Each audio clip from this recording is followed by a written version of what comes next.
views expressed on this program are those of the hosts, guests, and callers, and are not necessarily those of this station, its management, or other advertisers. You're listening to Transformation Talk Radio.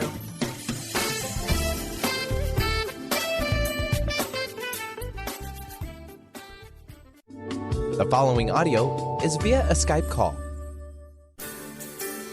On the cutting edge of the new mainstream, Christine Upchurch is passionate about bringing together science, psychology, and spirituality in a way that can be applied to our everyday lives for true transformation. The Christine Upchurch Show, stellar conversations to illuminate your journey, engages some of the most inspired visionaries on the planet in lighthearted, lively dialogue. Join us as we explore the expansive nature of reality in a down-to-earth way, offering you insights and tools, empowering you to become that bright light you're meant to be. Now, here's your host, Christine Upchurch.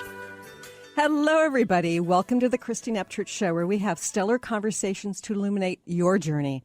I'm talking to you today from sunny Seattle here on KKNW AM 1150. You might be listening in Connecticut, Rhode Island, or New York on WBLQ AM 1230, or on one of the 35 stations in Australia, or anywhere around the world on Transformation Talk Radio, or, of course, through the archives in various places, including ChristineUpchurch.com. But I tell you, wherever you're listening from today, you are going to be happy you joined us, because we are going to have a deep and unusual conversation about the meaning of weird and its benefits. But before we get into that, I want to say hello to my better half here in the studio, who allows you to hear these wonderful conversations, doing extra magic over there today, Mr. Benny Mathers. Hi, Benny. It's what I have to do on Illuminating Day.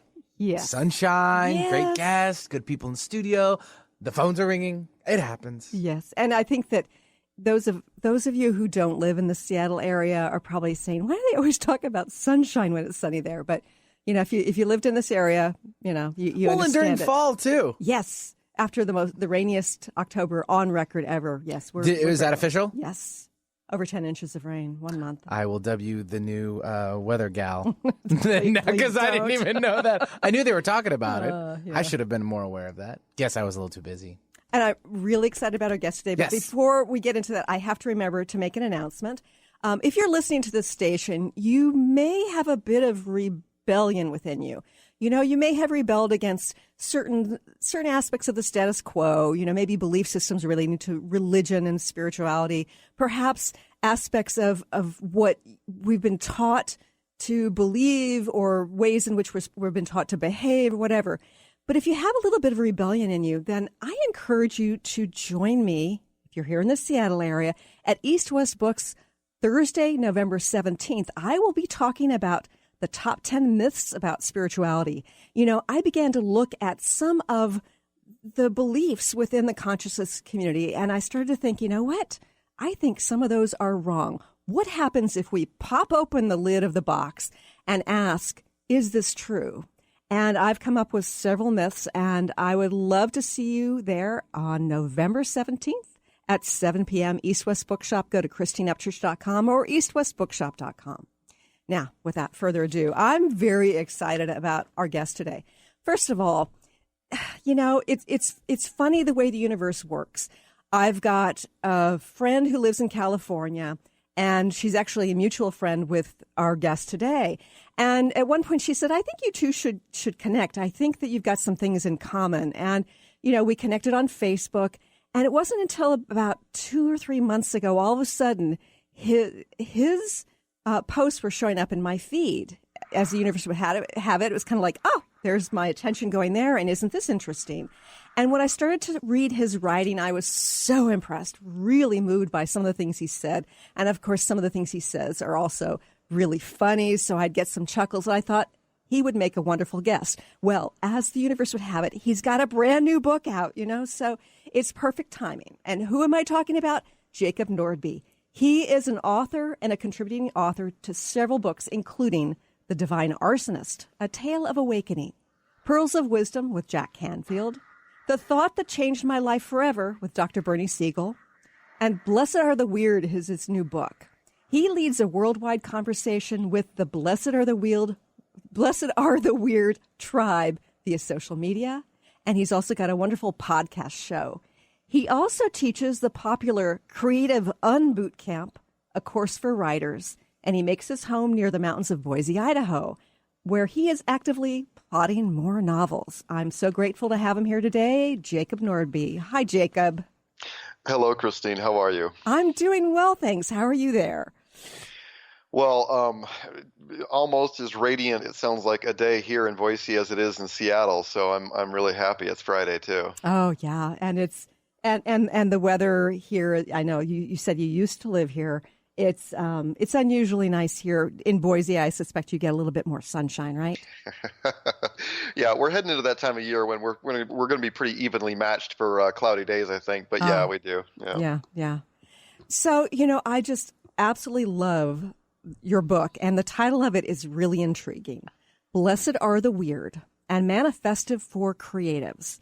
Now, I'm very curious about what prompted you to, first of all, name it this, and secondly, to put this together in book form. Interesting. So, wow, this could turn into a very long story, but I'll keep it short for now, and we'll see if you want to pull more of it out of me later. But there was a time I spent most of my younger life very conformist, and then launched into business and started several companies with my brothers, and had the outward trappings of success. And Christine, I felt like a fraud. Inside of that suit all of my life. There was this inner self that knew that there was something I wasn't expressing that wasn't true. Right. And then in 2007 and 2008, the financial meltdown happened, and that forced us to play some things that happened prior to that were a big wake up call for me.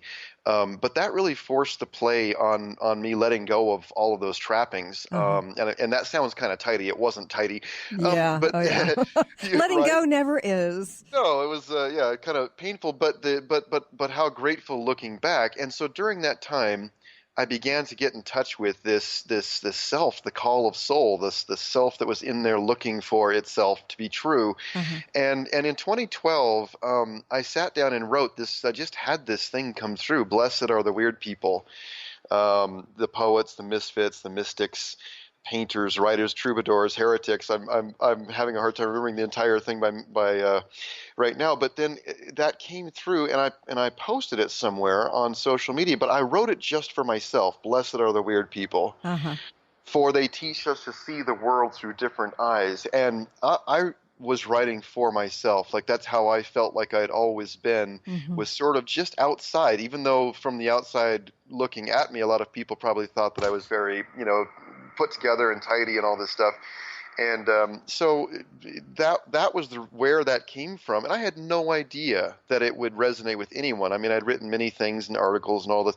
Nothing had ever struck a chord like that. And it started being shared. And then people created all sorts of different versions of it. And it just kept going and going. And so over time, I realized, there was more to it. And I needed to write something that would explain more about the what was going on there. So, Jacob, you talked about how as an adult, you felt like you weren't sort of, moving forward, expressing your soul within the context of your working life. Did you feel like, somehow you were different or an outsider growing up? Yeah, very much. Christine, I grew up in an extremely religious, fundamentalist Christian church. And so everything that we did was regulated. I mean, literally almost everything we did was by the book, so to speak. And even though I was very good at conformity, so I fit in fairly well with this group. Again, I didn't fit in with the rest of the world. I mean, I didn't watch a TV show till I was 25. So if I were to go out into I mean, and all of that, like I didn't listen to anything except for classical and gospel until I was in my mid-20s when I left that church. And so, in the broader context of the world, I was definitely a misfit. And couldn't have the conversations or behave like most people I knew. But even inside of this group, this subculture where I was, a very good at conforming, I was a very good chameleon, I began to realize that I had questions that were insatiable. And if I asked them, I would be in danger of not fitting in there too. And eventually I had to. Yeah. Right. So when you talk about blessed are the weird, what do you mean by weird? It's probably one of the biggest questions and most frequently asked about this, because there's such a connotation about that word. Mm-hmm. And I didn't know what I meant, Christine, when I first wrote this. It just sort of happened. And then as I researched the word in writing this book, and then really examined it, I mean, it rang true for me, and I didn't know why. But I discovered that the word weird actually goes back. It has ancient roots, and it goes back to the Old Norse and Germanic days, Old English, and the Weird Sisters were these. They were like the Fates who took care of Odin in the Norse tree of life, Yggdrasil. And so there was this ancient word that became weird, and it wasn't meant. It didn't get framed as sort of off-putting or frightening or something disturbing until Shakespeare used it in one of his plays, and talked about this kind of face this person was making as weird. And so weird became something different. Where it started was set apart, unusual, unique, honorable. And so I didn't realize that when I wrote that little piece, and didn't until I began to, dig into this topic, that, wow, there's more to this. And so even watching how the word has been defined, and then watching now how we have the freedom to possibly redefine what that word even means to ourselves and to the rest of the world. Right, right. When we come back, we're going to go to a quick break, but when we come back, I'm going to want you to talk about the various archetypes of the blessed weird people, and what are some of the signs when we happen to be one of those blessed weirds. More with Jacob Nordby here in just a few moments.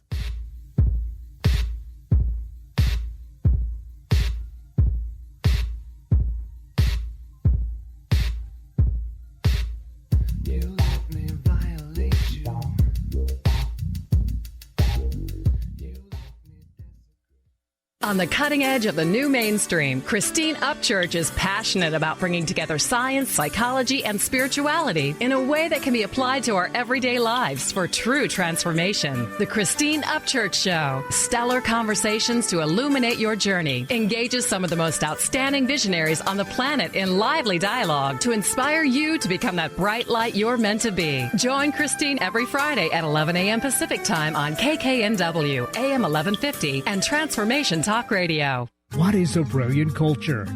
And how do we create them? Why are they important? Claudette Rowley has created a breakthrough 5-step process to help you design a culture that is authentic, innovative, and successful. Learn how to create change with Cultural Brilliance Radio, the DNA of organizational excellence, and Claudette Rowley. To learn more or work with Claudette, visit ClaudetteRowley.com.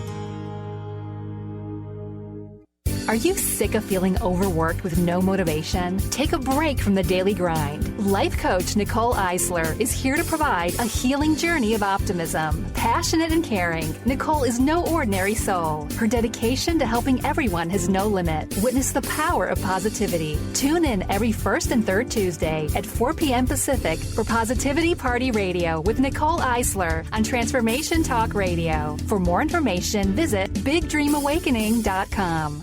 How would you like increased health and vitality? How would you like to avoid the onset of disease as well as slow the aging process? This is all possible through a simple, safe, and natural process. Every day we are either moving toward wellness or away from wellness. Hi, I'm Mary Jane Mack. I'd like to be your partner in achieving optimal health. Contact me now at maryjanemack.com or call 425-392-0659. Visit maryjanemack.com. I'm Christine Upchurch, and this is a Stellar Reflections Minute. Years ago, when facing cancer, without any immediate treatment options, I sought healing by making various life changes.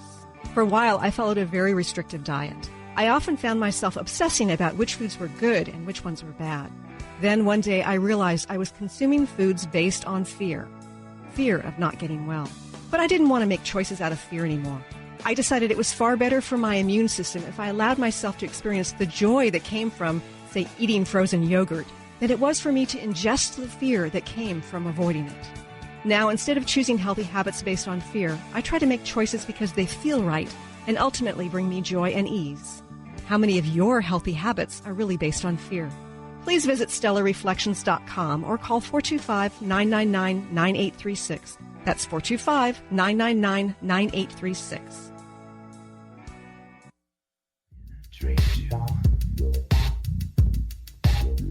You let me complicate you.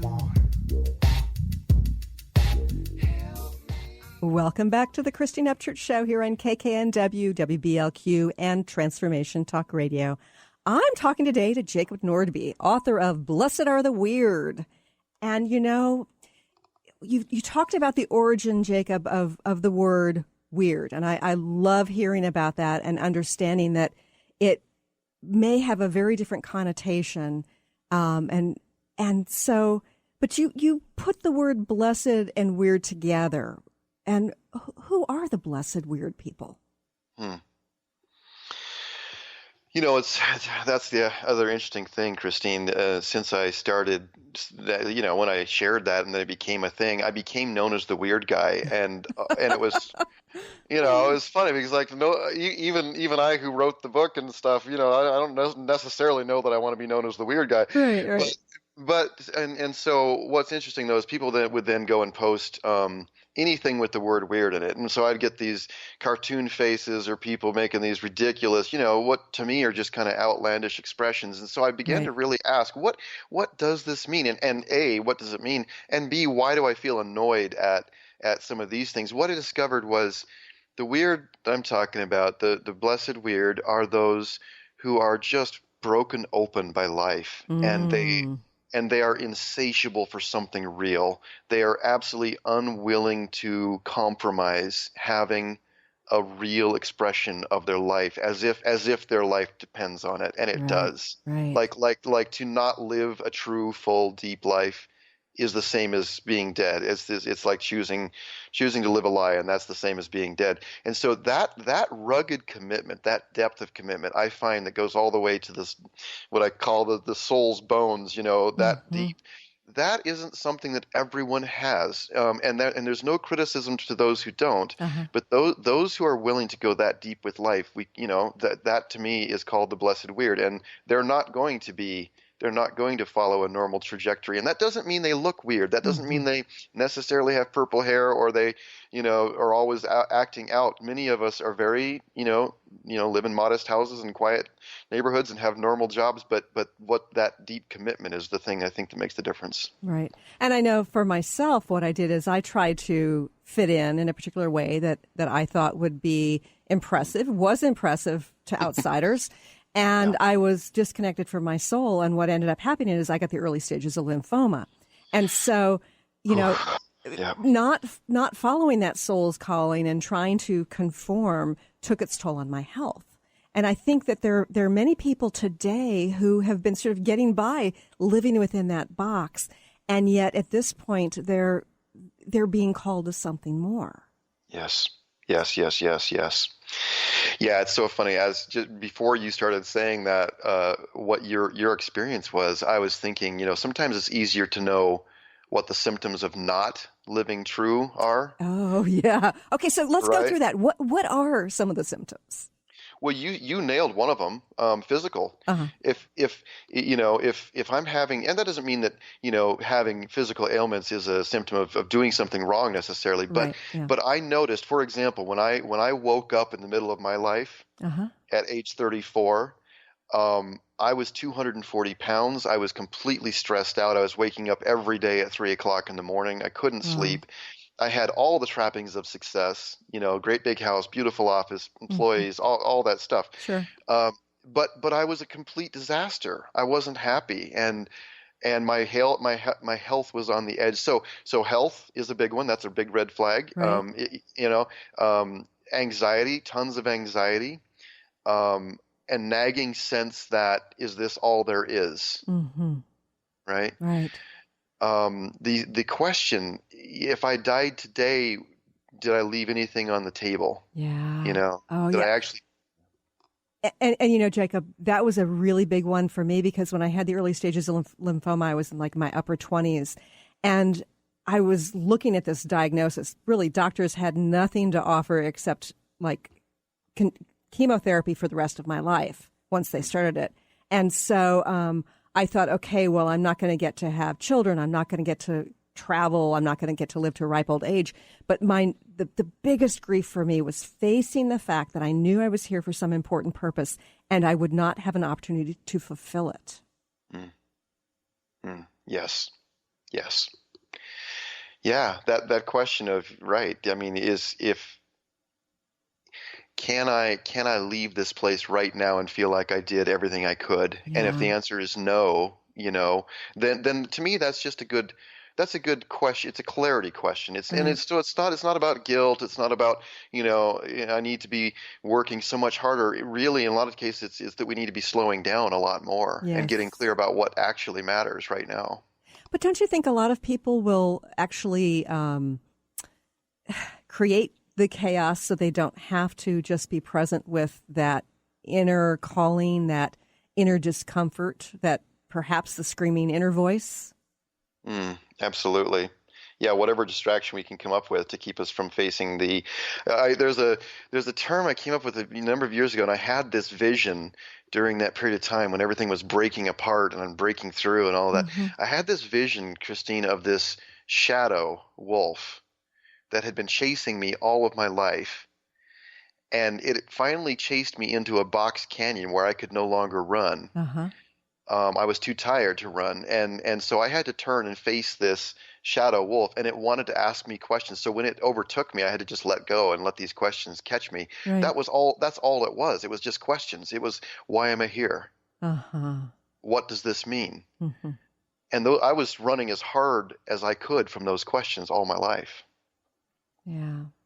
So what happens when we start to face these important questions that are being, screamed at or whispered from our soul? Doesn't it put us in a situation where we're kind of forced to make change? I think it puts us in a situation. I'm not disagreeing with that, but for me, it's always been a situation where I get to then come to a crossroads. So it's either change or die. But the answer is, if I were to take, and I've had this visual so many times, several times in my life, I shouldn't say so many times, not dozens of times, but 2 or 3 really big important ones. Leaving the church, choosing to leave a marriage, leaving the business. When here's a crossroads, and to go this direction means yes, it feels like life. There's a green arrow. Right. It also means I'm leaving the map. I'm going off into the unknown, into the mystery, because I've never been there before. Yeah. And if I go left, in this case, that means I'm choosing the same. That means I'm choosing what I already know. That means I'm going in a direction that doesn't feel right to whatever is inside of me. And so I guess the short answer is yes, it forces change, but I've watched myself on the bubble, Christine, and there were times I wasn't sure that I was going to have the courage to make that choice. Yeah. Oh, well, I really hear you, because I was terrified of change. And it's funny because these days, one of the things I love to teach is all about positive, lasting change, because I've had such a hard time with it. And it does take its toll in terms of health and happiness and ease in life. But, like you, I've chosen to leave, prestigious careers. I've chosen to leave a marriage. I've chosen to leave, friends behind. And yet, even when it's that path that is aligned with our soul, it's still painful, isn't it? Yeah, and I wouldn't lie to anyone. In fact, it sounds like we've had many similarities, Christine. Yeah. That's really. I guess I'm not surprised that I'm here hearing your story. But what's interesting is I had people come to me, and maybe you have too. But when I was going through that process, people from the outside looking in, they watched me stepping away from all these things, and I had people come to me quietly and say, "You have so much courage. Like how can you show me how to do this?" And what I eventually realized was the answer is I can't. I didn't have a master plan. I was doing what was insatiable, what felt inevitable. Right.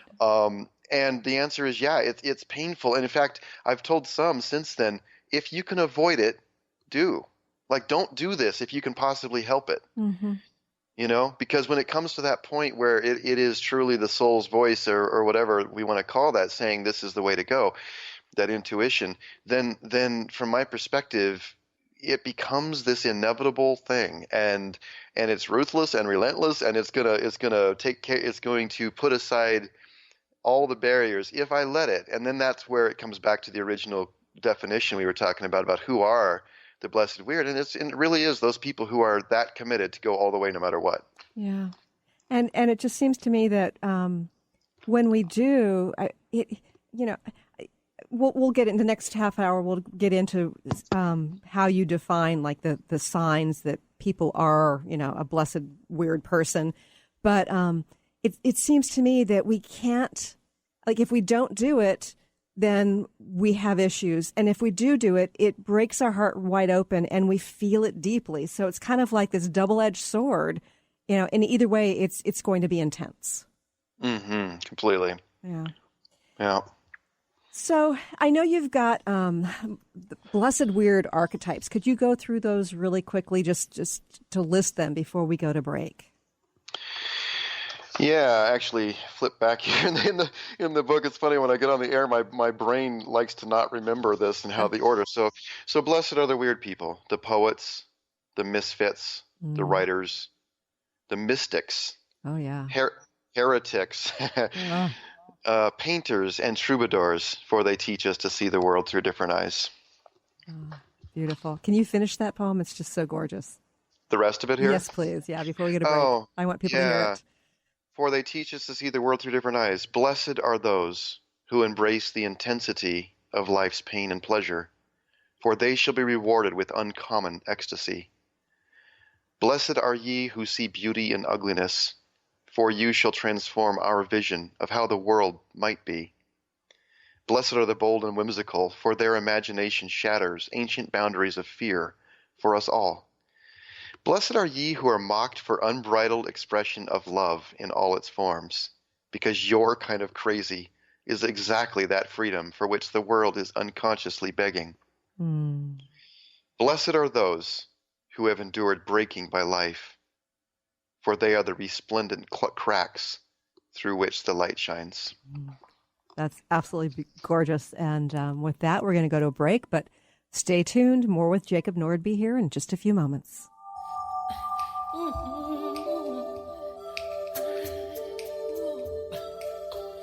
gonna make a change for once in my life. It's gonna feel real good. Gonna make a difference. Gonna make it right. Have you ever wanted to learn about the colors of your chakras? Well, now's your chance. Lynn Brown, host of Get Into It, is hosting an event Friday, November 4th from 7 to 8:30 p.m. in Mount Vernon. Every person will get a reading on the most prominent color in their aura. Join Lynn Brown November 4th at the Riverwalk Studio in Mount Vernon. To register for this event, call 360-588-4713. That's 360-588-4713.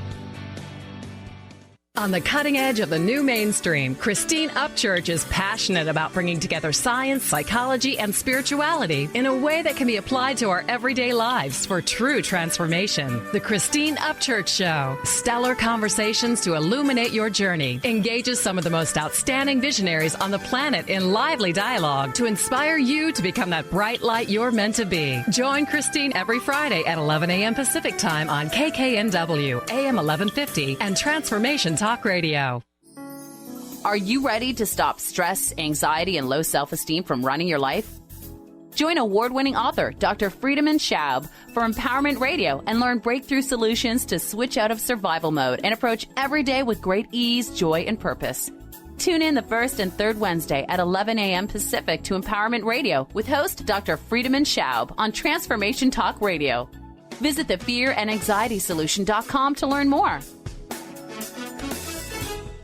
Chris Stanis is a spiritual leader and healer and teaches a course on how you can transform your life through a meditation and healing system that will manifest your spirit's dreams.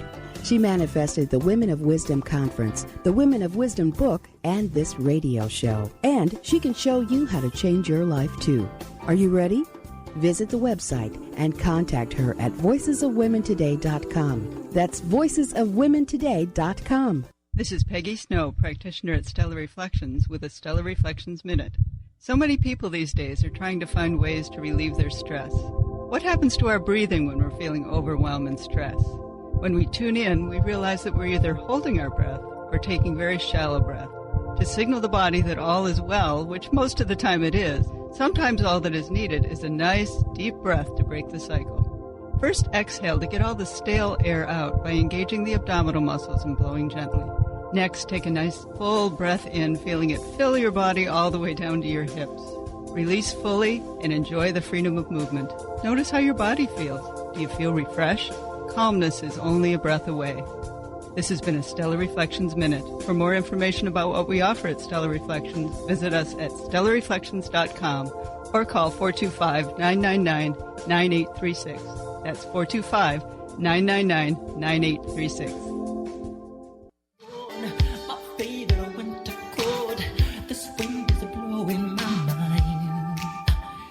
The kids in the street, but not enough to eat. Who am I to be blind, pretending not to see their need?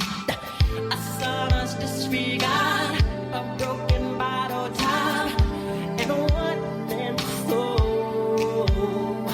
They follow each other on the wind, you know, 'cause they got nowhere to go. That's why no one yet to know. Welcome back to the Christine Upchurch Show here on KKNW, WBLQ, and Transformation Talk Radio. I'm talking today to Jacob Nordby, who is the author of several books, including Blessed Are the Weird, a manifesto for creatives. Now, Jacob, you read that beautiful poem that was sort of the inspiration for this book, and you've talked about some of the signs when you're doing things, going down the wrong path when you are a blessed weird. What are some of the ways in which we know that we are probably a blessed weird and are going to be sort of following a different trajectory if we're following our soul's calling? Yeah, it's interesting. Once again, this process of this book for me was it was a deep process, because it wasn't just a matter of putting together some interesting things. For me, it had to be written several times, and that was one of the questions, one of the chapters that actually happened sort of last was, you might be a weird person if. Right. And I love that chapter too. Oh, okay, thank you. Well, it's difficult because I think a lot of people, make the assumption that, well, if I am like this popular artist out there who's super weird, and we might make a list of these people, then I need to become that kind of person if this is what I'm talking about. And what I discovered was, no, it's actually, there's this little quote by Ruth Ozeki, which I love. She says, you need to be a little bit crazy. Crazy is the price you pay for having an imagination. It's your superpower. Tapping into the dream. It's a good thing, not a bad thing. So there's this short list, and this is by no means comprehensive, but a few of the things that I've just noticed about people who seem to have this trait is personal comfort isn't your highest priority. So more likely than not, you're probably more worried about other people around you, how are they going to be affected by me if I go and live my life the way I want to. So a lot of times those of us have to get sort of freed up from that, because a lot of times we aren't that worried about ourselves. We figure we're either going to be okay, we're going to die in the process, and that's okay too. Right. So then also, a lot of us tend to have sensitivities or perceptions that set us apart. And I, the idea of Harry Potter and Hermione and all those at Hogwarts, and then back in the world, like feeling like we have to walk around hiding these perceptions or these sensitivities, right? Or not understanding that they actually are our superpowers over time. Right. Well, we're so worried about judgment associated with it because, in the conformist world, things like being able to see energy fields or doing energy healing or being, a wonderful and deep poet, that's kind of strange. Yeah, it is strange. And sometimes we just don't understand what we have our hands on. I mean, Christine, it sounds like you've had, these experiences that opened you wide up or wide open.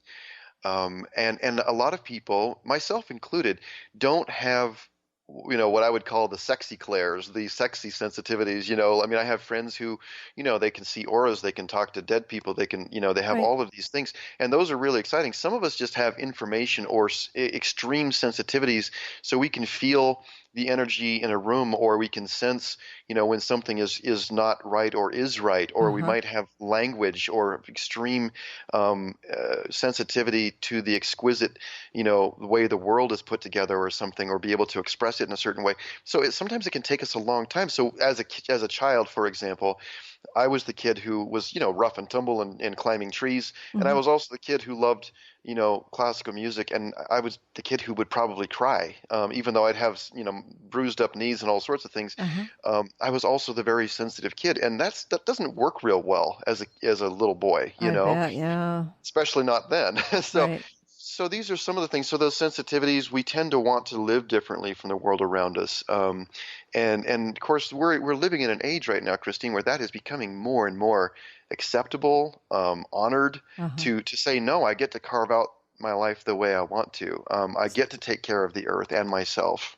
So give us some examples about how some of the blessed weird choose to live differently or are inspired to live differently. I'm just noticing that people are shifting their lifestyles, what they have around them, how they live in their houses. And not to say that everyone will do this at all, but because I don't. I live, nice little townhouse.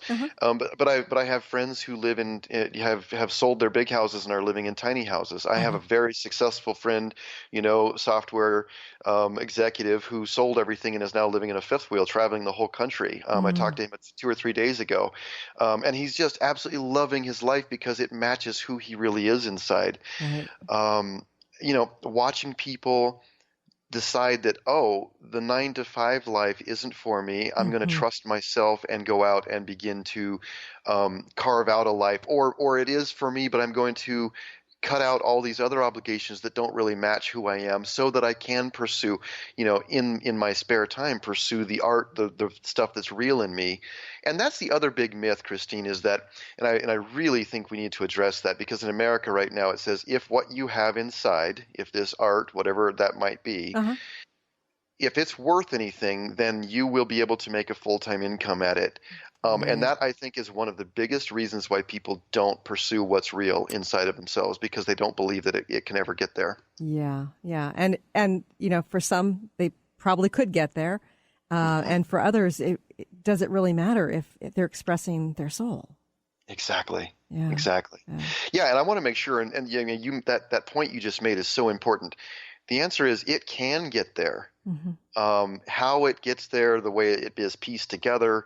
If I had, looking back, when I was going through putting down all these different ways I had been, the roles and the CEO of this and all these things, if I had looked forward 8 or 9 years to where I am today and said, okay, this is how my life will look then, I wouldn't have been able to imagine it. I would have had, when I was trying to figure out what it meant to follow my heart, I had all different visions of how it might be put together and how it might actually work. And those visions don't at all match how I'm living my life now. And I'm grateful that that didn't come true. Right. Because what it is now and how it is continuing to evolve, it matches me. And I love that.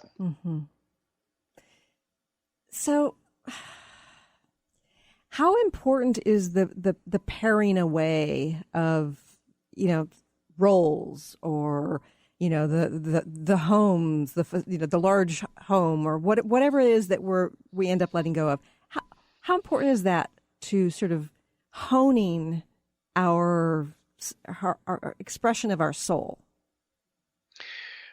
I'm going to ask you a question just to clarify, and then you can feel free to ask that again if you want. Okay, sorry, I didn't do a great job with it, but let's try it again. No, the question is fantastic. I just don't want to answer it in a blanket fashion so that people get, okay, oh great, okay, that means I'm going to have to do this.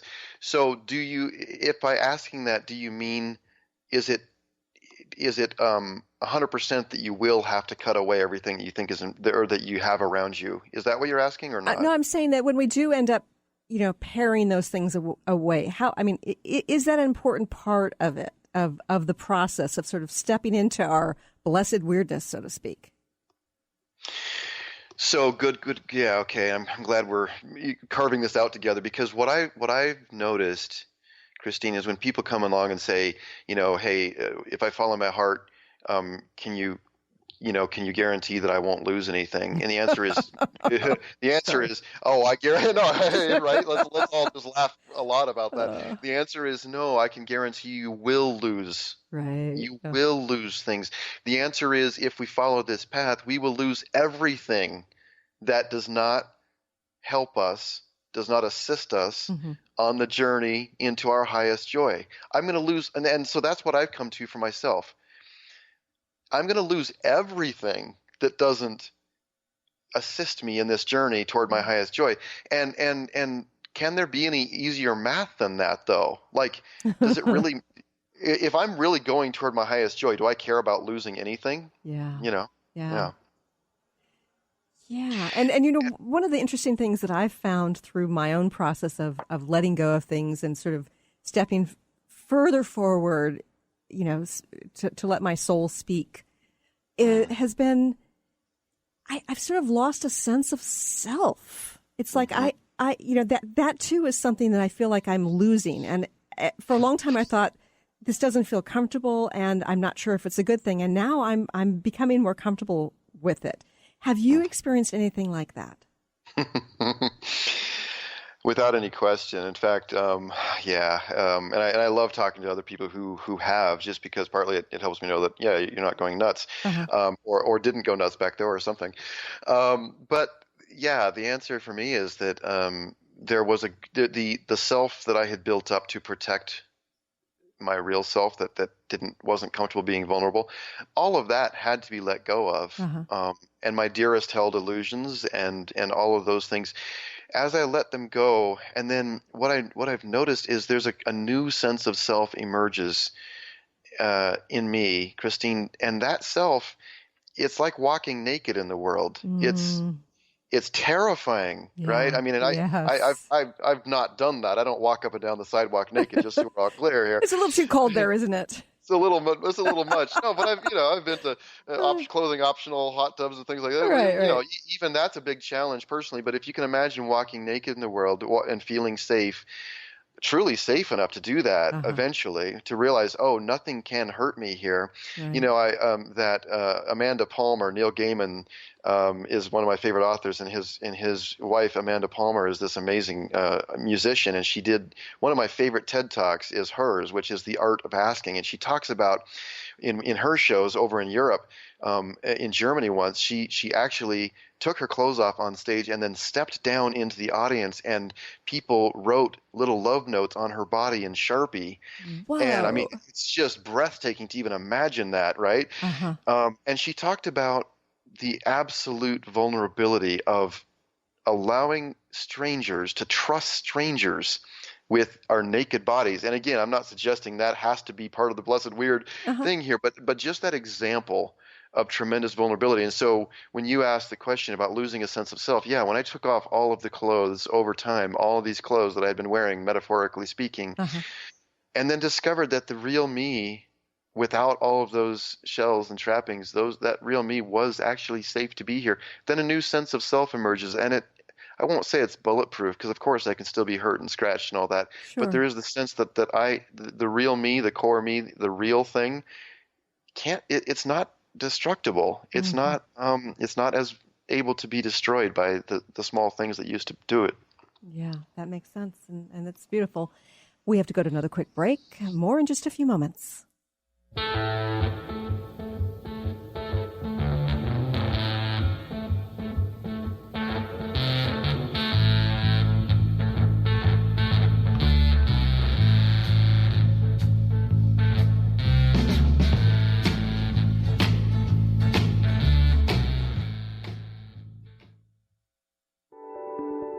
Have you been seeing numbers like 111 and 222 everywhere you go?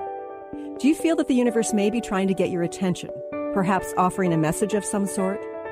As it turns out, numerical patterns and certain types of geometry form the very fabric of our reality, from cells under a microscope to the astronomy of our night sky. At Stellar Reflections, we offer special sessions which tap into these patterns, designed specifically to support you on your journey. The 111 and 222 activations are sessions activating new patterns in your energy field, which in turn can help you create new patterns in your life. After just one session with a practitioner, either in person or via distance, clients report gaining greater clarity, becoming more intuitive, and honoring their inner truth as they move forward in their lives. Curious about what these transformational sessions might do for you? Call 425-999-9836 or visit stellarreflections.com. That's stellarreflections.com. Brand consultant Jen Morgan is here with Radically Distinct Radio to help you take control of your future and maximize your brand's power to produce results. Whether you're an individual trying to reinvent yourself and launch a new venture, or you're an executive trying to reposition your company to modernize your sales and marketing programs, Jen Morgan and the RAD Method empower you to play to your strengths and show up in the world as your most powerful brand. To learn more, go to jenmorgan.com. That's Jen with 2 N's, Morgan.com, or call 206-972-5366.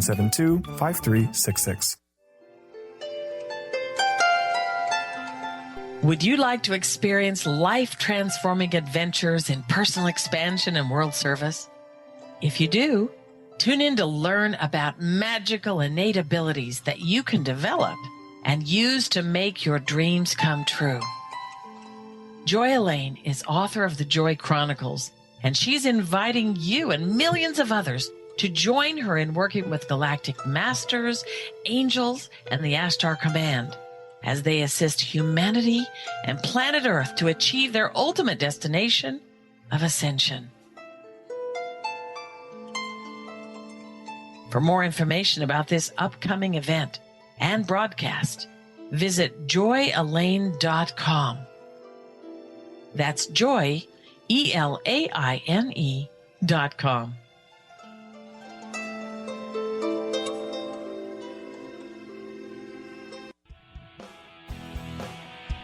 I'm Christine Upchurch, and this is a Stellar Reflections Minute. For centuries, spiritual traditions have talked about how humans have an energy field, or aura, surrounding them. Although skeptical scientists refuted this for decades, science is now beginning to catch up with spirituality. Scientists can actually measure light emanating from living beings, so they can measure the human aura, which in scientific terms is known as the biofield. Many medical practitioners around the world use an instrument to evaluate a patient's biofield for the purpose of diagnosing illness. They understand that imbalanced or insufficient light in a person's energy field indicates a physical or emotional problem. The good news? There are ways to balance and increase your light, resulting in greater well-being. For more information, please check out stellarreflections.com or call 425-999-9836. That's 425-999-9836.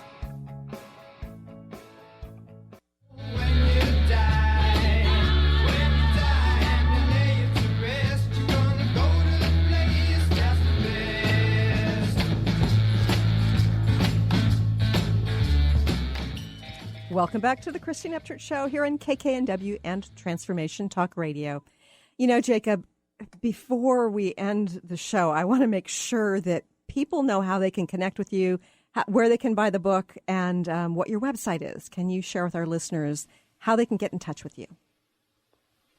Yeah, thank you. So we have blessedaretheweird.com is probably the easiest way. And once you're there, you can find the Blessed Are the Weird Facebook page and meet a lot of the other folks who come and go from there.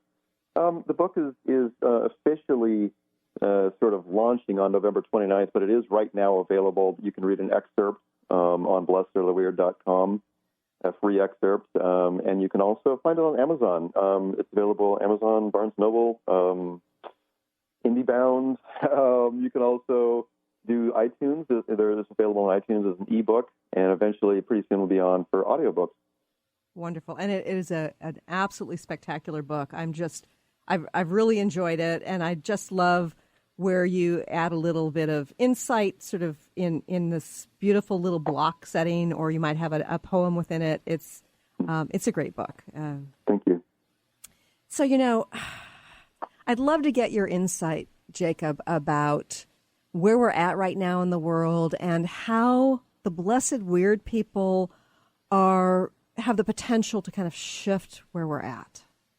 Oh, thanks. Well, so what I've feel strongly is that what we've created all together, this world that we're in, it followed pretty logically, a fairly logical path, but it follows along the fight or flight path of, fear and scarcity. And so we did a pretty good job of creating a world now that is, a machine world, so to speak, that helps us deal with the vicissitudes of nature, the capriciousness of nature, and it makes sense, right? So that's why the more carefully engineered our processes are for handling nature, basically, and each other. That's what got us here. And by the way, I'm not criticizing. Like, I love running water. I love the car I drive. I love having the computer and all these things. Oh, yeah. So I'm not criticizing the world we live in. And the answer, folks, who I've talked to a lot, is not to try to turn the clock back 200 years. That won't work either.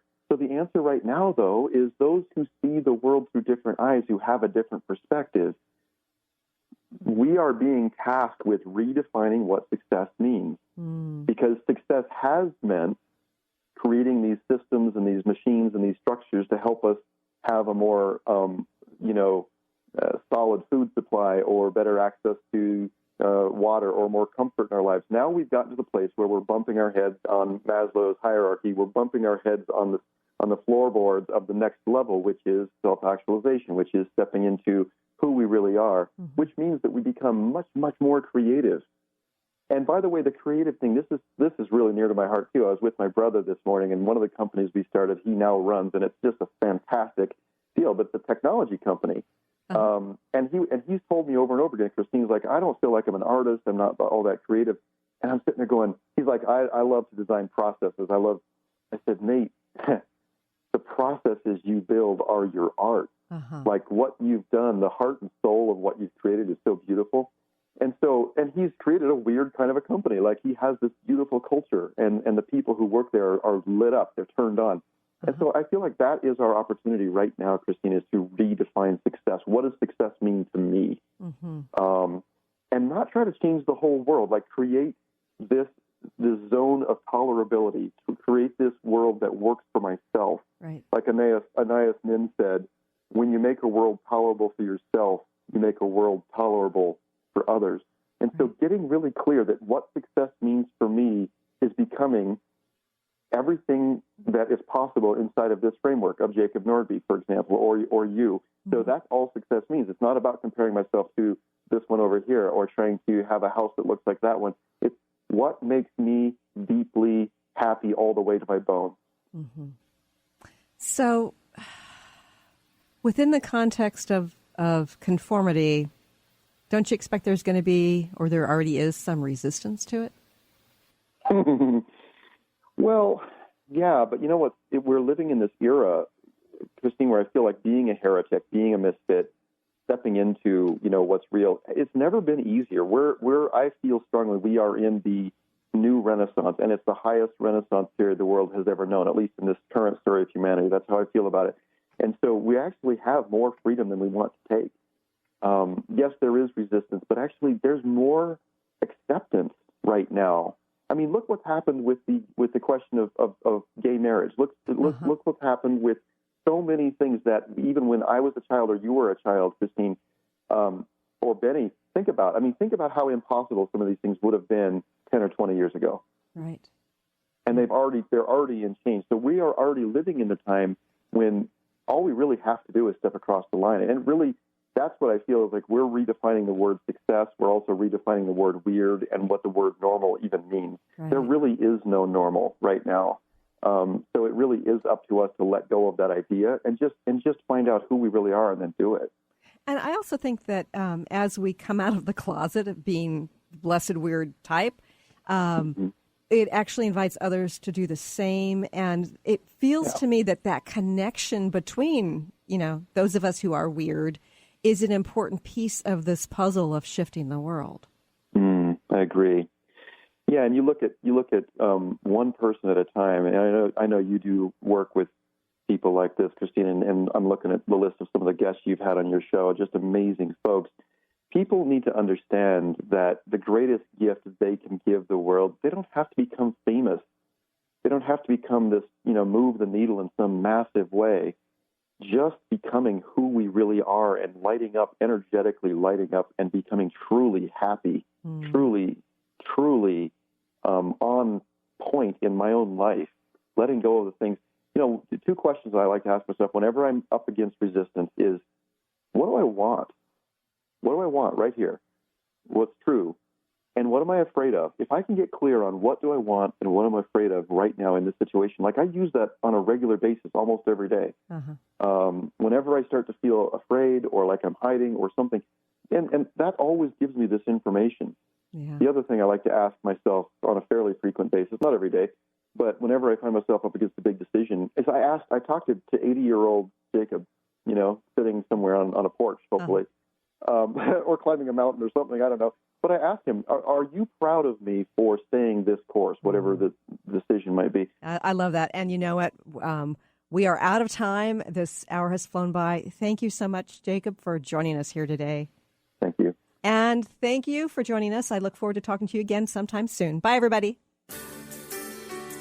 You've been listening to the Christine Upchurch Show, stellar conversations to illuminate your journey. Each week, this show engages some of the most outstanding visionaries on the planet in lively dialogue to inspire you to become that bright light you're meant to be. Join Christine every Friday at 11 a.m. Pacific Time on KKNW, AM 1150, and TransformationTalkRadio.com. For more information about the transformative healing work of Christine, visit www.stellarreflections.com. And for weekly topics, visit www.transformationtalkradio.com.